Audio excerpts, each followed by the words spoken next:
ہاں جی، السلام علیکم۔ لو جی، شام کا کھانا تیار۔ یہ دیکھ رہے ہیں بیچ میں بڑا لوبیا ہے، پھر چاول ہے، اور یہ سائڈوں پہ میری دہی ہے، میری پسند کی دہی ہے۔ ٹھیک ہے، تو یہ کیسا لگا جی بتائیں۔ کھانا آپ دکھایا کریں، اور دکھاتے ہیں آپ تو لوگ مجھے بہت دکھاتے ہیں اپنا اپنا کھانا۔ تے اگلی ویڈیو کہاں گے کڈو اپنیاں چاواں، ٹھیک ہے؟ تیار رہ کرو۔ اور آج سنڈے ہے اور خوبصورت دن ہے، اور یہ میں آ گیا ہوں کھانے کے درمیان، اور اب یہ انشاءاللہ کھانا بھی کھائیں گے، گپ شپ بھی لگائیں گے، بہت مزے کی۔ بسم اللہ۔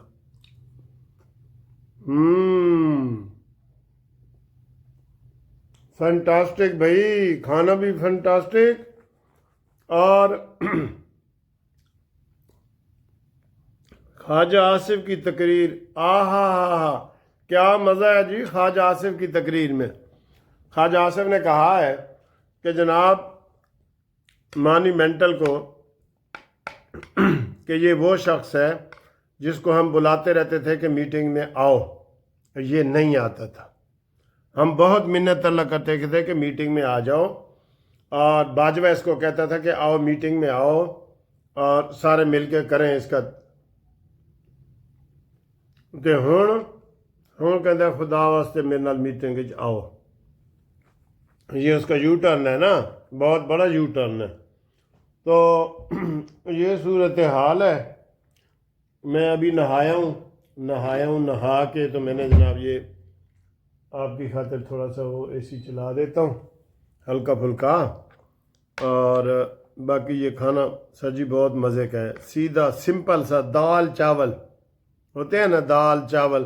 یہ دال کی بجائے لوبیا ہے یہ۔ بسم اللہ۔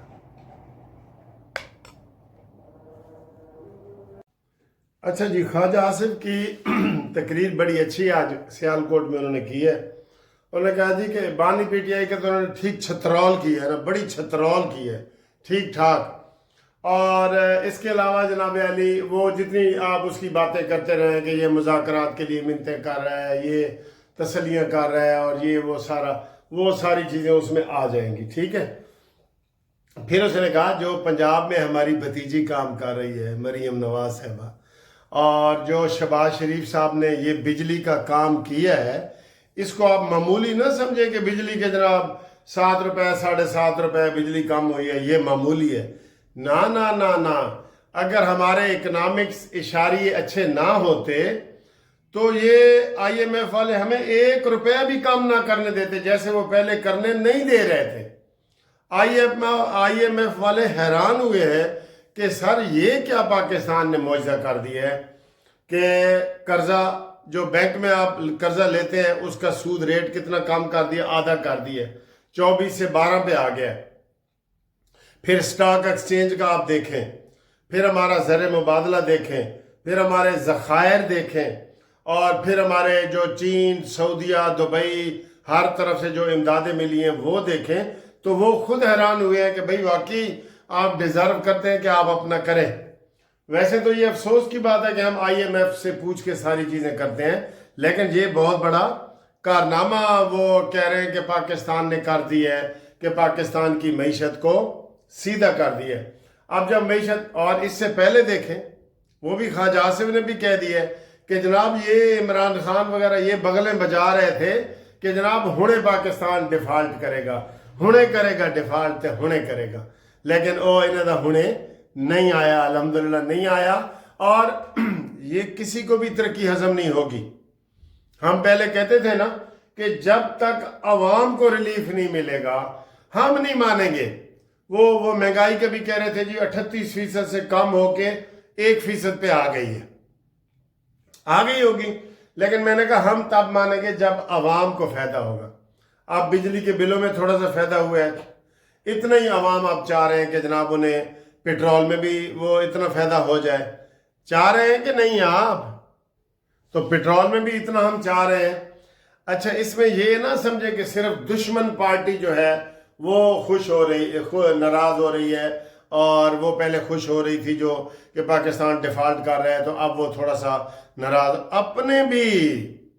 اپنے اور پرائے دونوں. سر جی کامیابیوں میں آپ جب عروج پہ جاتے ہیں نا تو پیچھے ٹانگیں کھینچنے والے آ جاتے ہیں. جیسے آج کل وہ اپنوں کی مثال ہے، مثال دینے کے لیے کہہ رہا ہوں کہ بلاول بھٹو صاحب کہہ رہے ہیں کہ ڈیسو سندھ نہ ڈیسو. او بھائی سندھ، دریائے سندھ جو سارا پنجاب میں سے ہو کے گزرتا ہے، اگر غصے کی بات کی جائے، غصے کی، ایک تو برادرانہ ماحول میں بات کی جاتی ہے نا، غصے کی بات کی جائے تو پنجاب میں اگر وہ گزرتا ہے تو ہمارا کوئی حق نہیں کہ ہم اس کے اوپر نہر بنائیں یا ڈیم بنائیں. تمہاری خاطر ہم نے کالا باغ ڈیم نہیں بنایا، آپ بالکل نہر بھی نہیں بنانے دیتے. نہیں، یہ نہیں ہوگا. پھر ڈیسو سندھ نہ ڈیسو جب چاہتے ہیں یہ نیگیٹو نعرے لگا دیتے ہیں. ان کو شرم آنی چاہیے. مجھے آپ یہ بتائیں کہ انڈیا کے ملک سے جو یہ سارے دریا آتے ہیں، اس نے سارے ڈیم بنا دیے، ہم کیا کر سکیں؟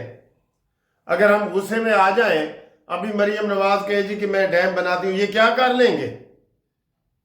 تو یہ بھائی چارہ ہے. آپ یہ نہیں وہ کہتے کہ جی اسی ساڑھے نال مذاکرات کرو، وہ کہتے ہیں ہماری لاشوں میں سے گزر کے آپ کو جانا پڑے گا. یہ کل شرجیل محمد نے کہا ہے کہ ہم مر جائیں گے، نہریں نہیں بنانے دیں گے. پہلے کہتے تھے ہم مر جائیں گے، کالا باغ ڈیم نہیں بنانے دیں گے. اور بھائی کیوں؟ ہمارا حق نہیں ہے؟ ہماری زمینوں سے، پنجاب کی زمینوں سے گزر کے وہ نہیں جاتا؟ بناؤ جتنے ڈیم تم بنا سکتے ہو بناؤ، جتنے یہ بنائیں. باہمی رضامندی والی تو آپ بات ہی نہیں کرتے. کیا ہو جی بیٹھتے ہیں آؤ، یہ نہیں جی، ادھر سے ہی دھمکیاں دے رہے ہیں آپ گڑی خدا بخش سے کہ جناب ہم حکومت چھوڑ دیں گے لیکن ہم ڈیم نہیں بننے دیں گے. ہر بات پہ وہ ایک بڑی وہ ہے جی، گیس نکلی تھے ایک، چلے وہ میں وہ نہیں کرنا چاہتا، وہ ایک تھوڑا سا اس میں وہ تھوڑا غلط ہو جائے گا محاورہ، لیکن معمولی بات پہ آپ روٹھ رہے ہیں. معمولی بات پہ چلے میں ایسے کیوں کہ سانو کھنگ آئیے تھے وہ رس گیا، سانو ڈکار آیا تھے وہ رس گیا. ہر گل تے ڈھولا کیوں رس دیں وے ڈھولا کیوں رس دیں، ہر بات پہ. یہ بات غلط ہے. آپ سارے آئینی عہدے بھی لیں، آپ پنجاب حکومت مسلم لیگ نون سے آپ صدر پاکستان بھی بنے، آپ سینٹ کے چیئرمین بھی بنے، اور وقت آنے پہ آپ دھمکی دیں. کاش یہاں پہ نواز شریف ہوتا تو کہتا آؤ پھر میدان میں آؤ جی. تو یہ اس غلام اسحاق خان نے نواز شریف سے ضد کی تھی نا کہ استعفیٰ دو، نواز شریف نے کہا کہ تم بھی استعفیٰ دو، پھر میں استعفیٰ دوں گا. تو غلام اسحاق نے بھی استعفیٰ دیا. تو یہ لڑنے والے کا پھر ایسے جواب دیا جاتا ہے، لیکن کوئی جواب دینے والا ہو نا تو پھر ہے، جواب دینے والا ہونا چاہیے نا. تو یہ صورتحال ہے. تو پھر جناب علی اگلی ویڈیو میں آپ کے ساتھ ملاقات کرتے ہیں. تب تک کے لیے آپ مجھے میسج بھیجیں. اوورسیز والے جو ہے ہمارے 030047255752 پہ رابطہ قائم کریں. انشاءاللہ ہم ان کو قانونی مشورے بھی دیں گے اور گپ شپ بھی لگائیں گے. You are welcome. اوکے جی، بائے بائے، اللہ حافظ، اللہ نگہبان.